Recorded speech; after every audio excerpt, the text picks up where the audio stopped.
살을 막 찌라는 얘기가 아니라 중심을 잘 잡으라는 그런 얘기죠.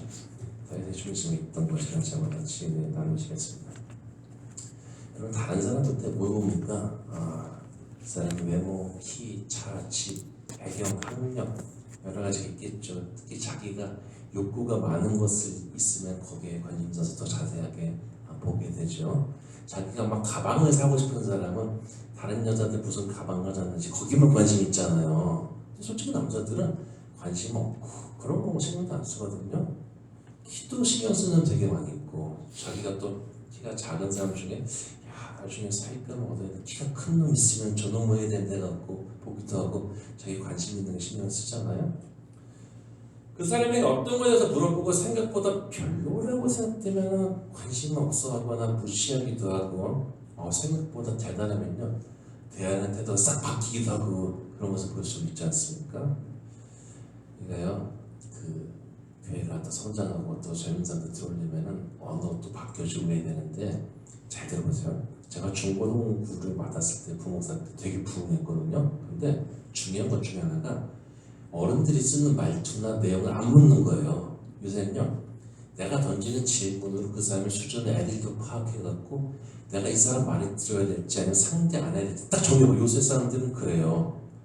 저 때만 하더라도 나이 드신 분들이 싫은 소리 하면 그래도 들었거든요. 근데 요새 젊은 친구들은요 아예 상대를 안 해버려요. 그래갖고 같이도 않고 상대도 안 하고 거리를 더 버리죠. 그러니까 굉장히 흐름이 바뀐 거죠. 한 번도 중고등학생을 대하면서 야 너 반에서 몇 등해? 어른들이 대놓고 물어보거든요. 처음 보는 애한테 가고 그래? 그래 안녕하세요 그러면 너 반에서 몇 등 하냐? 그럼 속으로 애가 생각이래 저 어른하고는 절대로 상대를 하지 말아야겠다 생각한단 말이죠. 애들 시험 보고 난 다음에 시험 잘 봤냐? 라고 물어보면은 저 사람은 내가 피해 다니겠다 생각한단 말이죠. 교회도 잘 안 오게 된 이유가 되는 거죠. 한 번도 저는 뭐 반에서 몇 등을 했는지 뭐 시험을 잘 봤는지 안 물어봤어요. 시험 봤으면 시험 보느라 고생했다. 그 공부 너무 많이 하지 말고 좀 잠도 좀 자고 그래라. 뭐 그 얘기하면요 이게 벌써 다르지 않습니까? 대학생들 제가 많이 상대하는데요. 걔네가 끄는 차가 뭔지 어디 학교 출신인지 어느 지역 출신인지 부모님이 무슨 일 하는지도 솔직히 물어본 적이 없어요. 솔직히요? 얘네 부모님이 그중에 부모님이 굉장히 좋은 포지션에 있는 사람도 많았는데 아니 걔네 부모님이 예를 들어 굉장히 부자면 나한테 한 1,000불이라도 꽂아줄 거예요? 나한테 아무런 유익이 없는데 왜 그것 때문에 사람을 갖다가 얘는 부모님이 좋은지 얘는 안 좋은지 해갖고 왜 차별하고 거기에 차등을 둬야 돼요? 그런 이유가 하나도 없잖아요. 남녀가 이성을 사귈 때 보니까 첫눈에 보니까 상대편은 꾸준히 관찰하면 자꾸 점수를 먹여. 점수를 먹인 다음에 심지어 뭐 계산하면서 그 관계를 유지해야 될지 말아야 될지 늘 따지다가 너는 나의 기준에 미치지 못한다. 그럼 그때 사실 헤어지자고 하지 않습니까? 제가 군 제대 후에 저는요 목회를 해야 되는데 결혼을 해야 되겠고 나 좋다는 사람 첫사람 있으면 하나님 주셨겠구나 생각하고 결혼하자라고 생각했어요. 저는 이렇게 막 비교한다는 건 불안하기 때문에 비교하는 거거든요. 내가 그 사람보다 못한 평가를 받을까봐 그게 마음에 프레셔가 있으니까 사람이 비교를 하는 거예요. 그런 게 없었어요. 실제로 그렇게 했죠. 삶의 현장에서 수많은 사람들이 자기 계산기를 두드리며 가장 좋은 소비를 하는 형태로 사람도 고르지만요 그 결과는 자기 예상대로 되지 않습니다. 저도 풀타임 부교절을 갖다가 공고 내갖고 막 뽑고 그랬는데 세상에 인터뷰하고 이력서 보고 한 내용대로 우리가 생각한 기대대로 사람이 되는 게 아니더라고. 보니까 사람이 서류나 짧은 기간의 인상만 가지고 사람을 알 수가 없어요. 근데요 반대로 믿음이 생기는 과정, 사람에게 믿음이 생기는 과정을 보게 되면은 자신의 판단과 데이터와 경험만 근거로 해서 이것을 붙들고 자신의 생각의 중심을 잡고 살던 것에서부터 이제는 그것들이 의미 없어. 그리고 또 실제로 효과가 없음을 인정하고서 내려놓고 이제는 나보다 앞서가시며 나보다 나를 잘 아시며 나를 성숙시키기 위해서 준비하신 하나님의 선하심에 자기를 맡기는 것으로 나타내야 됩니다. 주님이 인도하시는 교회라는 것은요 내 생각과 판단이 아니라 때로는 하기 싫은 것도 하나님이 이끄시면요 따라가는 게 이게 신앙생활을 잘하는 거예요. 우리는 인생길을 하나도 못 가봤고 심지어 5분 후에 무슨 일이 생길는지도 모르는 그런 사실은 무지한 사람들이란 말이죠. 주님이 이끄시면 따라가는 게 제일 잘하는 겁니다. 우리는 어쩌면 불안하기 때문에 자꾸 앞일을 예측하고 자신의 안위가 보장받기를 원하죠. 여러분 TV 그 뉴스 시사 풀어보세요. 앞으로 어떻게 될지 예측하십시오. 어떻게 될 겁니까? 맞는 거 맞아요? 안 맞아요. 그래도 자꾸 우리 안에 어떻게 될 것인가 자꾸 어떤 일이 벌어질 것인가 퀘스천을 막 던지는데 결론을 알 수가 없다예요. 솔직히 알면 더 불안해요. 5년 있다 교통사고 나고 갈비뼈 4개 부러진다는 노티스를 받았어요. 그러면은 5년 되기 전에 벌써부터 갈비뼈가 5년 동안 아플 것 같아요. 힘들어갖고.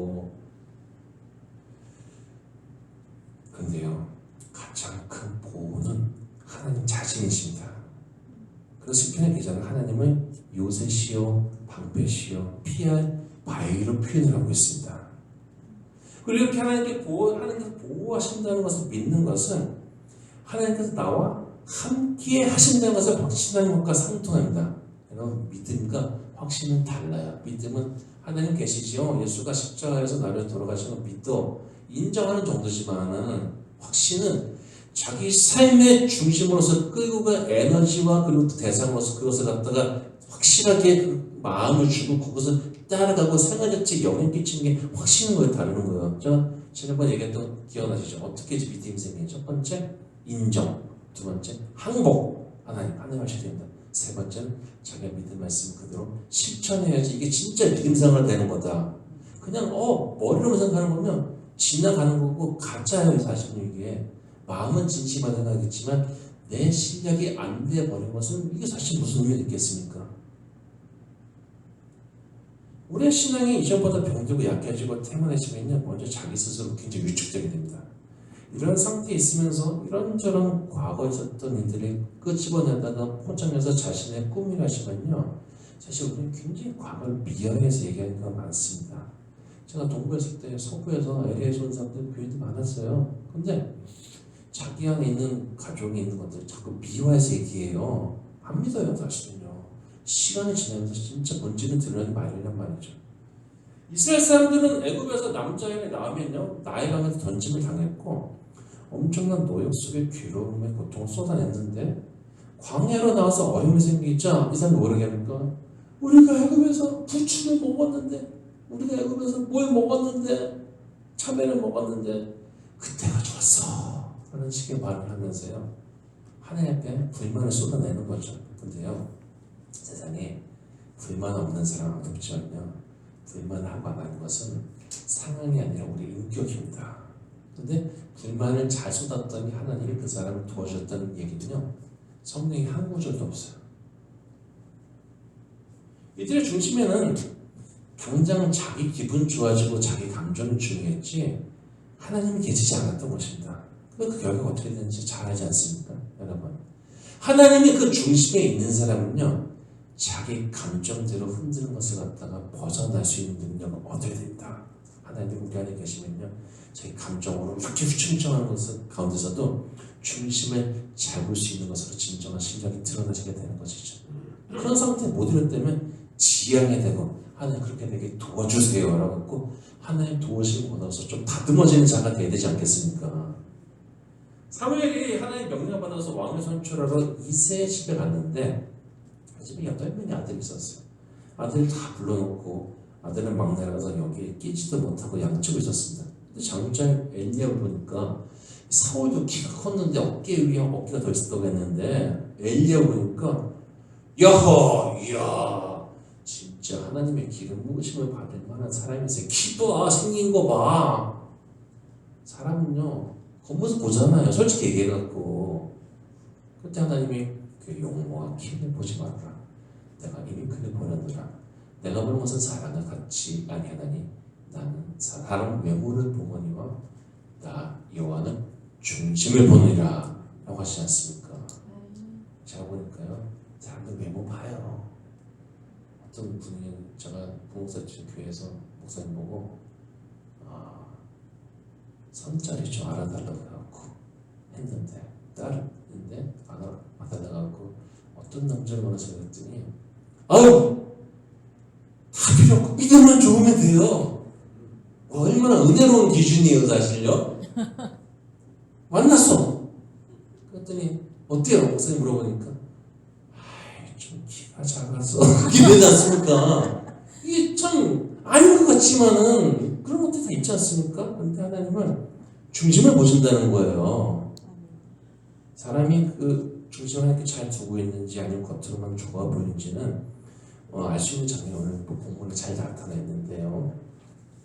사울은 사무엘이 오기 전에 자기가 제사를 지냈다가 하나님부터 멀어지게 됐고 제사장이 지내는 건데 급하다고 자기가 제사를 지냈다가 눈밖에 나게 되죠. 이후로도 실수를 하지만은 하나님께 가슴을 치면서 회개하기보다는 자기의 외치나 주변 사람들에게 더 신경을 써요. 남들이 뭐라고 해서 한 거예요. 자꾸 이렇게 핑계를 대고 책임을 전가하려고 하죠.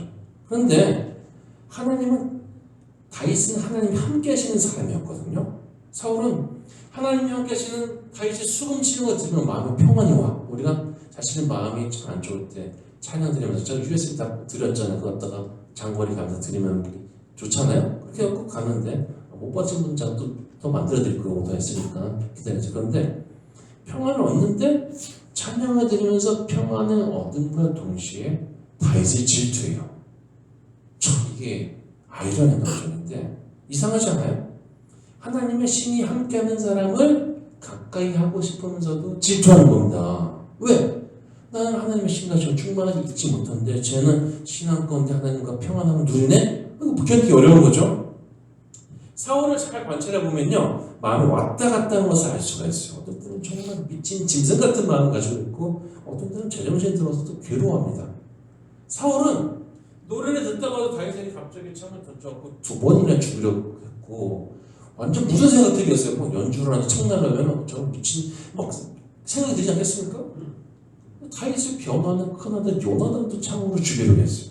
근데 사울은 자신이 남을 해하려 가면서 자기가 피해를 받고 있다는 망상증을 가지고 있었어요. 사회적으로 물을 일으키거나 자기공동체에서 문제를 일으킨 사람들 중에 실제로 사고는 자기가 쳐놓고도 자신이 피해자로 생각하는 경우가 많이 있어요.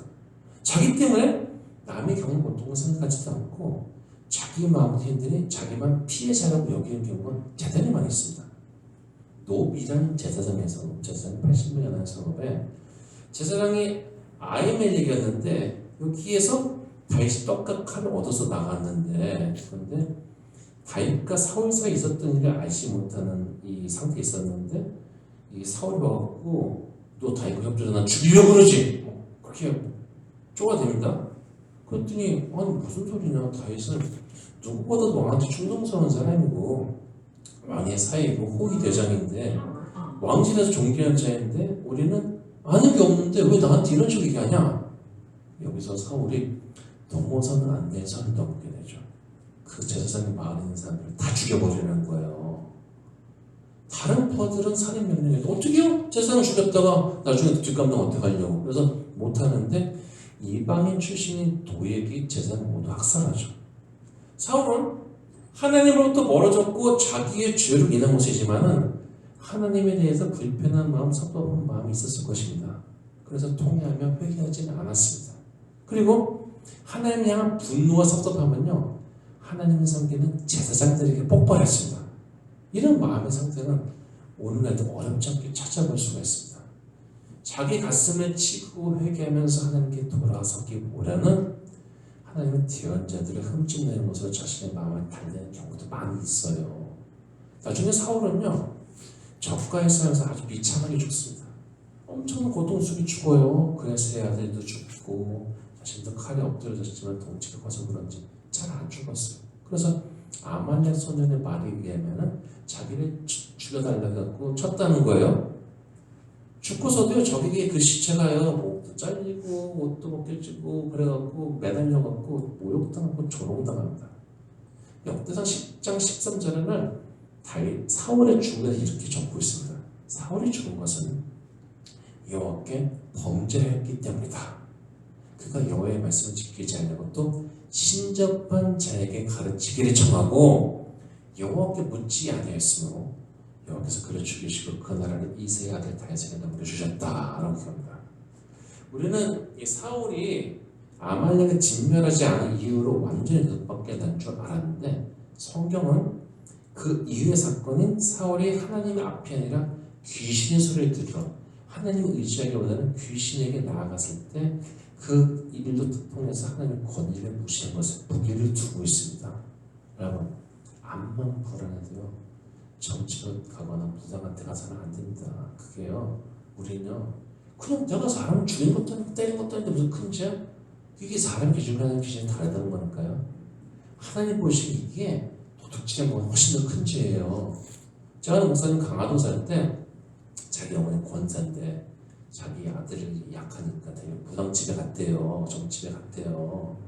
그래갖고 우리가 어떻게 된 것 같아요? 그랬더니 그 무당이 그러더래요. 예수 믿으면 똑바로 믿어. 그랬다는 거예요. 여러분, 예수 믿으려면요 똑바로 믿어야 되는데 똑바로 믿는 것은 모든 우리의 마음의 중심과 혹은 또 신뢰는요 하나님께 드려야지만 하나님께 전적으로 드려야지 예수 똑바로 믿는 겁니다. 자꾸 다른 데 눈 뜨고 어디서 누가 용하다 어쩌다 저쩌다 어디 가갖고 그렇게 두 마음 두고 사는 사람들 갖다가 우리가 잘 산다고 우리가 친한 사람 잘한다고 이렇게 할 수 있겠어요? 아무튼 갑작스러운 번기를 부리는 사울의 손에 피해서 도망간 다윗은 마음속에 참 어려운 생각이 들었습니다. 사람이 자기가 잘못한 게 있으면요 너 잘못했지 몇 대 맞을 거야? 세대예요. 물론 대부분 사람들은 0대예요. 그렇게 얘기하겠지만은 자기가 잘못해서 맞으면은 내가 잘못했으니까 받아지는데 그런 것도 없이 왕의 광기로 인해서 어려움이 생겼고 평상시에 잘 나가던 다윗을 시기하던 사람들도 다윗을 어렵게 하는 거예요. 너 그렇게 될 줄 알았어. 심지어는 그일라라는 지역의 사람들이 블레셋의 공격을 받았을 때 다윗은 자기 입장에 전혀 도와줄 처지가 않은데도 그들을 달려가서 구해줘요. 그러나 누가 또 다윗이 있는 것을 고발하니까 자기가 구한 그의 이 지역 사람들이 자기네 사울에게 넘길 것임을 알고 도망합니다. 본전 1절에 보면 다윗이 엔게디 광야에 숨어 있었는데 이것을 누가 또 고발해요. 가는 데마다 다 이거 맞힌 놈들이 있는 거예요. 엔게디 지역은요 사해 서쪽에 있는 광야 지대인데 시내가 있어요. 시내가 있어요. 그래갖고 수풀도 좀 있고 한 3m 정도의 폭포도 있어요. 그리고 지역 자체에 많은 동굴이 있어갖고 사방에 자연 동굴이 많으니까 숨어있을 때가 많단 말이죠. 도피 생활하기엔 적합한 지역이었을 것입니다. 이런 안식마저도 뺏기게 되죠. 근데 다윗이 도피 기간에 하나님은 다윗의 부모와 형제를 안전하게 하십니다. 3회상 22장 3절 4절 보면은 부모를 모압 왕에게 부탁을 하죠.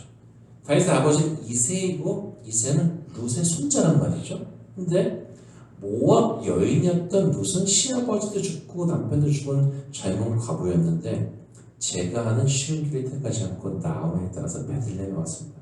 여기서 이삭 죽음을 갔다가 보아스를 만나서 결혼하고 그의 자손을 통해서 다윗 왕정을 선택되고 우리 주님이 태어나시게 되지 않습니까? 이런 가정들이 다 우연 같아 보이지만요 일이 되게 하시는 분은 하나님이십니다. 아멘. 참 우리가 어리석고 급하게 눈앞의 것만 볼 수 있기 때문에 깨닫지 못할 뿐이에요. 저는요 계산기 돌려갖고 눈앞에 있는 거 사람 숫자 뭐 돈 넣는 거 그거 가지고 계속 하는데 그 사람 삶에 굉장히 제한이 가 있는 거 많이 봤어요. 다윗은 가드 블레셋 한 지역이죠. 왕 앞에서 미친 척까지 하는 수모도 겪었어요. 여러분 우리가 신앙생활을 보면요 쉐임스러운 순간도 있거든요. 그러나 너무 마음 두지 마십시오. 우리가 생각해봤을 때 내가 이런 과오가 있었으니 그 잘못이 있었으니 나의 사람들이 막 무시하겠지? 솔직히요 자기가 생각한 만큼 남들이 자기에 관심 없어요. 자기 살기 바쁜데 뭐 나무 갖다가 뭐 기록이 지내고 다니면서 어떤 김지사는 이런 죄임이 있다 적고 다니면서 퍼트리고 다니는 것 같아요. 관심 없어. 그냥 자기 혼자 그러는 거죠. 제가 고등학교 때 합창단 반주자로 있으면서 저희 학교에서 그 합창대회를 열었는데 어떤 여고생 하나가 막 지나가는데 강단 올라갔는데 보니까 카페트가 접힌 부분이 있어요. 그래갖고 보면서 오우 저 걸리면 완전 망신인데 라고 생각했는데 어떤 여자가 가다가 딱 한 명이 진짜 뭐 만성하고 불러다닌 거예요. 그럼 걔는요, 제 생각에 다시는 우리 학교 쪽으로 쳐다도 안 볼 것 같아요. 보면요, 그 시험이 있으니까. 근데 사춘기 때, 젊었을 때, 그때 어렸을 때 몇 년 동안 힘들어하셨지. 그러나 20년도 넘은 얘기인데 그거 가지고 여전히 오늘도 그 쉐임이 잡혀갖고 남이 날 어떻게 보면 하시면요, 솔직히요, 우리 대적이 보기에 만만한 대상밖에 안 됩니다. 왜냐면 약점이 너무 분명하니까 그거 치면 그냥 탁 넘어지거든요. 그래서 이 사람은 수많은 핑계내면 누가 이렇게 했다 얘기하지만은 솔직히 가장 근본적인 문제는요, 자기 안에 약점이 너무 사실은 파워풀하게 있기 때문에 그래서 넘어지는 거예요. 인정하기 싫지만 사실입니다. 근데 부모님도 다 옮기고 이제 다윗을 따르기 위해서 지금 도망자인데 사람들이 막 모여요. 다윗을 따르면 뭐가 생깁니까? 지금은 도망자신이 되고 다윗이 도망자면 나도 도망자가 되는 거예요. 다윗이 잡아서 죽으면 나도 죽어요. 사실은요. 근데 이 사람들이 와이프도 되고 애들도 됐고 그래갖고 우리가 따르는 남자들만 400에서 나중에 600명으로 늘어나게 된단 말이죠. 그런데 이런 상황에서요, 다윗이 시편 34편에 쓰게 됩니다. 그러니까 광야에 혼자 도망을 갔는데 그래도 함께하는 사람들이 있는 거예요. 이게 참 부담스러우면서 기쁜 일이 생긴 거란 말이죠. 이 사람들 먹여 살려야 되니까 부담스럽다. 그러나 또 내가 혼자 완전히 광야에서 혼자 말라 죽는 게 아니라 함께하는 사람들이 있구나 하는 것도 기쁨이 있어서 이렇게 얘기합니다. 1절에서 2절을 보면 내가 여호와를 항상 송축하며 내 입술로 항상 주를 찬양하리로다. 내 영혼이 여호와를 자랑하리니 공고한 자들이 이래 듣고 기뻐하리로다. 6절에 이 공고한 자가 부르짖음에 여호와께서 들으시고 그의 모든 환난에서 구원하셨도다. 10절에 젊은 사자는 궁핍하여 줄일지라도 여호와를 찾는 자는 모든 좋은 곳에 부족함이 없으리로다. 17, 19절 의인이 부르시면 여호와께서 들으시고 그들의 모든 환난에서 건지셨도다. 여호와는 마음이 상한 자를 가까이 하시고 충심으로 통회하는 자를 구원하시는도다. 의인은 고난이 많으나 여호와께서 그의 모든 고난에서 그를 건지시는도다. 다윗은 갑작스레 닥친 고난을 통해서 오늘날 우리의 마음을 울리는 아름답고 은혜로운 글들을 시편들을 많이 남겼죠. 물론 다윗의 시들을 보면요, 갑작스러운 고난과 주변의 모함과 사람에 대한 분노로 인해서 자기 고통 막 쏟아내고 있습니다. 일단 몸이 힘드니까 그런 상황을 허락하시는 하나님 향해서도 불편한 부분도 있었지만요, 그런데 항상 끝은 하나님을 신뢰하며 잘 이겨나갈 것을 다짐하고 확신했던 것입니다. 여러분, 기분 나쁜 일 있을 때 마음 상하는 건 누구나 다 똑같아요. 사실은요. 저도 목사지만요, 기분 나쁜 건 기분 나쁜 거예요. 중요한 건요, 회복을 빨리 하는 거죠. 이게 진짜 실력입니다. 빠른 회개와 빠른 회복이 우리의 진짜 신앙의 실력을 드러내는 거예요. 저는 매일 그렇게 하는 거 안 믿어요. 거기에 뭐 넘어갈 정도로 그렇게 하지는 않습니다. 이렇게 흔들림 속에서도 자기 중심을 잡는 신앙, 이런 신앙이 흔들려도 자신이 다시 서게 하는 영혼의 반석인 거예요. 그러니까 섭섭한 마음이 이만큼 밀려와. 그래갖고 누가 잘못했고 나한테 미안, 잘못 분노를 주고 막 분석하고. 근데 여기만 잡혀 있으면요, 요것만 묵상하고 있으면요, 나는 하나도 믿음 없는 사람이 되어버리는 거예요. 왜냐면 요 상태에 잡혀 있으면 믿음 없는 소리 하게 돼 있단 말이죠. 왜? 내가 잡혀 있는 게 성령이 아니니까. 근데 그럼에도 불구하고 이제는 하나님께 확신이 선 사람은 베이스가 그래서 중요하고 기초가 중요한데, 있는 사람은 섭섭한 가운데서도 그렇지만 하나님 이기게 하시고 찬양드리게 하실 줄 믿습니다 하면서 그 고백을 하면 되는 거예요. 여러분, 여기가 신앙의 진짜 실력은요, 섭섭하고 감정이 몰아치는 그 순간에 그러나 하나님께서 이기게 하실 줄 믿습니다, 그 말에 진짜 신앙이 되는 거예요. 섭섭해갖고 내가 섭섭해서 기도도 안 나와요, 그게 아니라 섭섭하지만 그래도 주여 도우실 것을 믿고 주께서 살 길을 내시고 나를 들어줄 줄 믿습니다. 그 고백이 진짜 실력인 거예요, 여러분. 그러니까 이거는 굉장히 실질적인 얘기인데, 섭섭함이 몰라요. 이번 주에 섭섭한 생각이 드는 사람은 왜 없겠어? 이 중에서도 갔다가 그때 확 마음이 흔들릴 때 주여 견디게 하시고 이기게 하시고 마침내 하나님 영광에 복이 하셔서 그 말만 하면 돼요. 자꾸 못하겠으면 써놓고 다녀오겠다가 셀폰에다가 배경화면 해야 되는지 그래갖고요. 근데 다윗의 따르기 작정하고 일부러 고난에게 택한 사람들은 무엇을 보고 다윗을 따르게 되었을까? 역대하 12장 18절에 보면 베냐민과 유대 출신의 30인의 용사가 다윗을 따라오는데 다윗은 참 의심하는 거예요. 내가 왜 나 따라왔지? 쫓기는 신세인데 우리가 당신과 함께 할게요. 그게 황당하잖아요. 나도 도망가고 숨어있는데 당신과 함께 이 사람들이 굉장히 싸움을 잘하는 용사들이에요. 근데 성령이 이들의 리더인 아마살을 감쌌다라고 성경에 표현하고 있습니다. 그러니까 성령의 분별 가운데 지금은 손해할 것 같지만 다윗에 따라오게 된 거예요. 아마살은 자신들이 다윗에게 속하겠다고 하고 함께겠다고 합니다. 아마살은 하나님의 다윗을 도우신다. 지금 도망다니고 있는데 그런데 이들은 이 눈이 성령이 있으니까 하나님이 도우시는구나. 저쪽에 붙어겠구나. 알게 됐던 거죠. 이들은 다윗의 지휘관이 되었고 이후에 이스라엘 나라 확장을 새롭게 도약하는 진정 의미의 건국 공신이 되죠. 특히 30인 중에 하나였던 아비새는 다윗의 어려운 순간마다 도왔고 다윗의 마음이 어려울 때마다 나가서 해결하는 자 역할을 감당해요. 사무엘하 15장 17절 보면은 다윗이 나이가 든 상태에서도 좀 회복을 하려고 했던 건지 권위가 내려가니까 이스비브놈이라는 골리앗이요. 골리앗 혼자만 이 거인이 아니라 그 집안 사람들이 다 걷단 말이죠. 이스비브놈이라는 거인과 붙었다가 다시 죽을 뻔했어. 이제 옛날 같지가 않은 거예요. 나이가 들어갔고 그때도 아비새가 도와서 그 거인이 죽죠. 이렇게 억울하고 황당한 상황에서도 하나님은 도울 사람을 붙여주셨고 다윗은 여전히 하나님께서 함께 하심을 보게 되었습니다.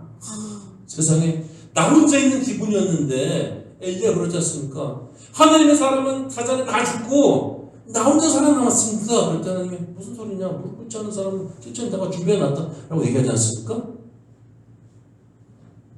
이런 가운데 사울은 예고를 듣고 또 다윗에게서 정예받아 삼천을 데리고 왔습니다. 용변 보고 굴에 들어갔는데 세상에 거기에 다윗과 부하들이 먼저 숨어 있었지 않습니까?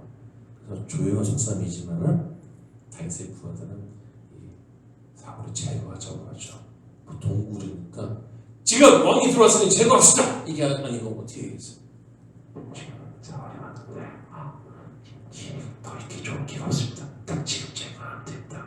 그랬더니 다윗이 오케이 가서 지르자 했던 것이 아니라 하나님의 기름 모신 사람이 어떻게 하냐 해갖고 옷자락만 배워오는 거예요. 벗어놓고 갔다가 가끔 보면 옷자락 보면 다윗은 그것조차 마음에 찔렸다고 합니다. 그리고 사울이 나가서 그에 대해서 외쳐 가로되 내 주 왕이여. 사울이 얼마나 당황했겠습니까? 다윗은 다른 사람이 왕을 죽이려고 했지만은 내가 왕을 맡겨서 그렇지 않았다면서 이것이 사울이 하나님께 기름 부은 자이기 때문에 그랬다는 것이죠. 여러분 제사장이든 왕이든 하나님 택한 사람은요 결국에 잘못한 건 하나님이 징계하십니다. 야고보서 3장에 보면요 제가 목사하자마자 제일 무서웠던 말인데 너희 너무 선생 되려고 하지 마라. 심판 더 많이 받을 줄 알아라 한다는 말이죠. 성경 보면요 무거운 지금의 진부원에서는요 하나님 더 큰 징벌을 하십니다. 근데 그 컨트롤은 그 주권 하나님이 가지고 계신 부분인 거죠. 그러면서 왕 열자를 보여주는데 사울이 자기 발로 걸어 들어온 기회를 그를 제거하는 기회가 아니라 신앙과 신의를 드러낼 기회로 삼은 다윗이었는데 물론 이 일도 갑자기 생긴 거잖아요. 여기 들어오겠지 하고 딱 계획했지 한 것이 아니라 갑자기 들어왔잖아요. 그 굴로 들어올 줄 누가 알았겠어요. 그러나 평상시에 하나님을 존중하는 마음을 훈련했던 다윗이기 때문에 그 짧은 시간에 하나님을 생각하고 거기에만 행동했던 것입니다. 신앙은요 말에 있는 것이 아니라 그 사람이 어떤 선택을 하냐에 따라 그 사람의 신앙 진짜가 드러나는 거예요. 근데 아주 짧은 순간에 선택해야 것이 있는데 평상시에 생각해 온 것들이 그게 드러나지게 되는 거예요. 다윗은 사울이 기름 부은 제사장을 죽였다는 소식을 알고 있었지만 정작 자신은 사울이 좋아서가 아니라 하나님의 권위 생각해서 그치지 않았습니다. 사람은요 어려운 일이 있을 때 가장 쉬운 길을 택하고픈 마음을 갖게 됩니다. 어려운 일이 있으면 가장 쉬운 길을 택해요. 가장 쉬운 길은 그 자리에 떠나 도망치거나 남의 비난만 하면서 분노를 쏟아내는 것을 나타낼 수가 있어. 이게 제일 쉬운 길입니다. 다윗은 그에게 주어진 가장 쉬운 길은요, 코앞으로 들어온 원수를 제거하는 게 가장 쉬운 길이었어요. 그러나 그렇게 하지 않았습니다. 우리 주님도요, 십자가를 지는 것을 피할 능력이 있으셨지만요, 그렇게 하지 않으셨고, 십자가에서 내려와 보라고 조롱하는 사람들 앞에서 내려오실 수 있으셨지만은 그 고통을 감당하셨습니다. 예수님 내려오셨다면 수포만은 될 수가 있었겠지만은 우리 구세주가 되실 수는 없었던 거죠. 우리의 주님이 되신 예수님은 하나님의 뜻을 이루고자 그 고통을 받아들이는 어려운 길을 택하셨죠. 예수님 우리가 하는 신앙의 길을 좁은 길이라고 했습니다. 어차피 우리가 가는 길은 어렵고 힘든 길이라는 거예요. 내가 신앙의 길을 가는데 왜 어려운 일 있지? 놀랄 필요가 없어요. 예수님이 벌써 좁은 길이라고 얘기하셨어요. 남들은 쉽고 넓고 편한 길을 가지고 가는데 우리가 가는 길은 십자가를 지고 가는 좁고 협착한 길입니다. 그나마 그 길에서 떨어져 나가는 사람들 대단히 많아요. 목회하면서 제일 안타까운 게 뭡니까? 다 같이 처음 신앙의 길에 섰는데 어느 순간 뒤돌아봤더니 없어져 버렸네? 그런 종종 있지 않습니까? 묵묵히 이 길의 끝까지 갈 만한 믿음의 능력과 분별력이 부족하기 때문입니다. 신앙생활은 오랜 시간 나이 들 때까지 죽을 때까지 하기 위해서는 항상 두 가지를 잃지 않아야 하는데 열정과 분별력을 잃지 않아야 됩니다. 이 두 가지가 있어야지 신앙생활 끝까지 해나갈 수가 있어요. 사울도 다윗이 일한 마음에 눈물 흘리며 다윗의 선함을 인정한다. 19절에 보니까 사람이 그의 원수를 만나면 그 평안이 가격했느냐? 내가 오늘 내게 행한 것처럼 그 일로 말미암아 여호와께서 내게 선으로 갚으시기 원한다. 이런 말까지 해요.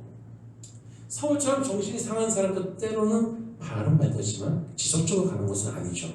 바로 흔들려 버려요. 여러분, 좋은 말 다 했다가 흔들려 버리면요, 미안하지만요, 기초가 약해서 그렇습니다. 기초가 약해서 그렇습니다.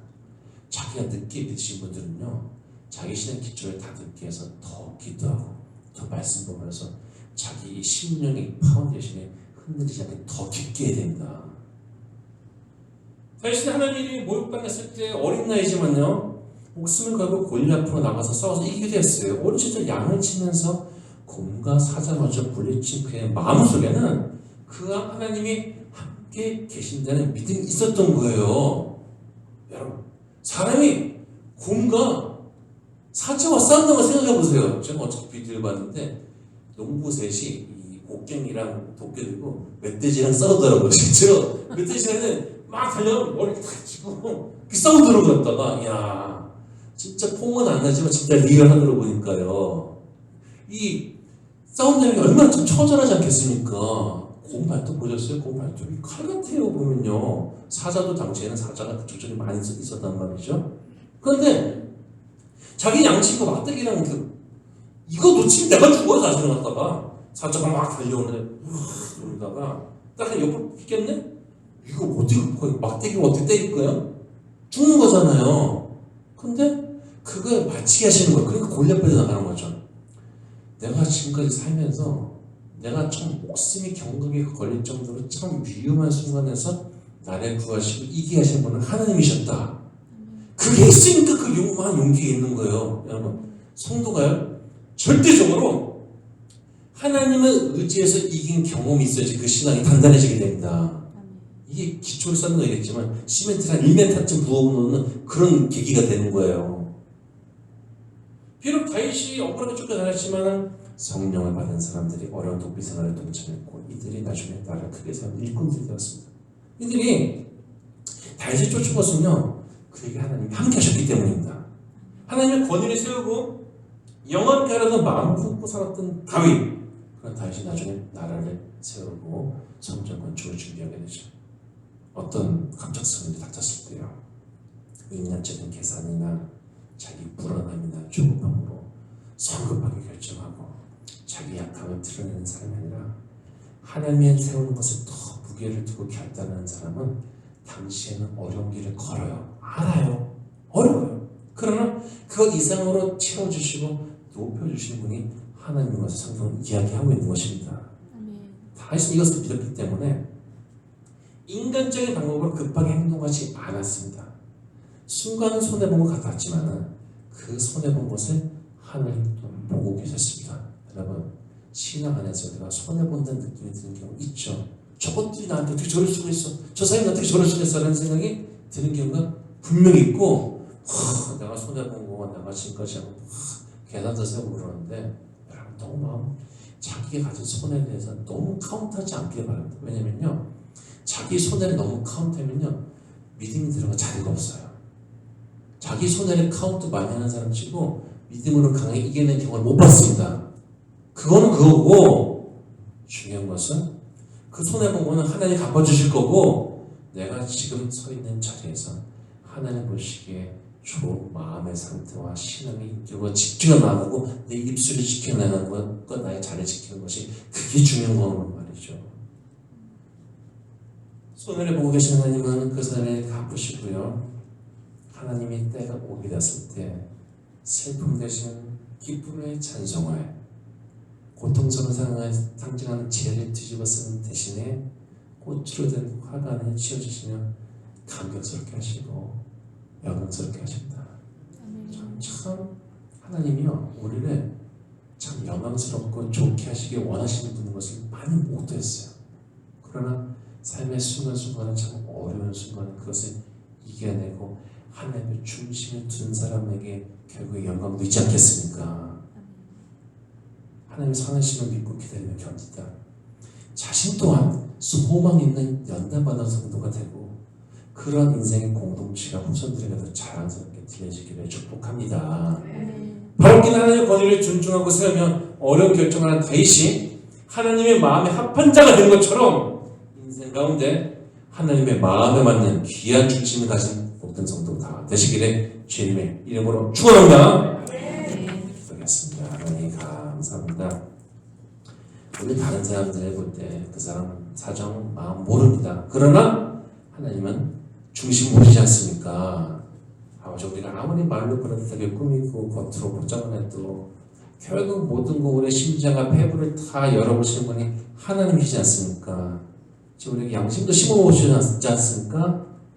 사실 참 어려운 부분도 있었지만 그래도 하나님이 함께 하신다는 그것 자체가 어려운 부분에서 그를 지켜내는 힘이 되지 않았습니까? 주여, 하나님이 함께 하심을 통해서 견디게 하시고 이기게 하시고 마침내 주님이 원하시는 그때 아버지 우리가 그때까지 잘 버티고 있다가 아버지가 화관을 쓰고 찬송의 노래를 드리며 주님께 기쁨 돌릴 수 있는 중심이 굳건한 자로서 인정받는 신앙생활을 살게 하주셨고, 혹시 이전에 부족한 것이 있었다면 과거를 흘려버리고 오늘부터 나의 중심을 굳건하게 해서 주여 나의 중심의 주인이 되시옵소서 라고 기도하고 주님은 마음으로 기꺼이 초청할 수 있는 마음의 결단을 할 수 있는 정말 자랑스럽고 지혜로운 성도가 되게 하여 주시옵소서.